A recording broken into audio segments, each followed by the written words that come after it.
पहा गणितात काय म्हणताय, 8 मुले व 12 पुरुष एक काम 9 दिवसात पूर्ण करतात. प्रत्येक मुलाला एखादे काम पूर्ण करण्यास पुरुषांच्या दुप्पट वेळ लागतो. तर तेच काम 12 पुरुषांनी पूर्ण करण्यास किती दिवस लागतील? हे मित्रांनो गणित आहे, क सहाय्यक मुख्य परीक्षा 2023 मध्ये विचारलेलं आहे. चला याला सॉल्व्ह करू. पहिले आपल्याला इथं काय करावं लागेल, 8 मुले व 12 पुरुष. व म्हणजे काय, हे दोघे मिळून यांनी काम केलंय, म्हणजे मुलांना पुरुषांमध्ये कन्वर्ट करायला लागेल. कारण की प्रश्नामध्ये विचारलाय 12 पुरुषांना तेच काम पूर्ण करण्यासाठी किती दिवस लागतील हे प्रश्नात विचारलाय.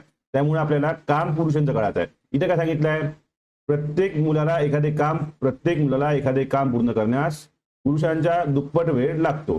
म्हणजे काय होते, दुप्पट वेळ लागतो. तर काय होतं, रेशो काय होते, 2 मुलं म्हणजे 1 पुरुष. 2 मुलं म्हणजे 1 पुरुष हा रेशो होते. चला आता पहा इथं काय आहे, 8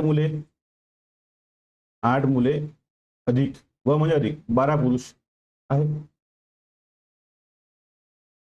हे 9 दिवसात काम पूर्ण, हे पूर्ण काम निघते. त्या पहिले आपल्याला काय करायचं, ह्या मुलांना पुरुषामध्ये आपल्याला कन्वर्ट करायला लागेल. ह्या मुलांना आपल्याला पुरुषामध्ये कन्वर्ट करायला लागेल. काय होते, 8 मुले म्हणजे किती होईल, काय होईल, 8 मुले म्हणजे किती पुरुष, 2 पुरुष, 2 मुले म्हणजे 1 पुरुष. तर 8 मुलं म्हणजे किती पुरुष, बे एक बे बेचोक 8, किती ते 4, 4 मुले येते. मग काय होते, 4 मुले 4 पुरुष अधिक 12 पुरुष बरोबर किती, 16 पुरुष येते. पूर्ण काम किती होते, 16 गुणिला 9 पूर्ण काम.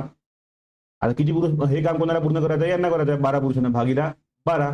आता काय होईल, आता होईल 4 चोक 16, 4 त्रिक 12, 3 एक 3, 3 त्रिक 9, 4 गुणिले 3, 4 त्रिक 12 दिवस. किती लागते, ऑप्शन क्रमांक 2 12 दिवस.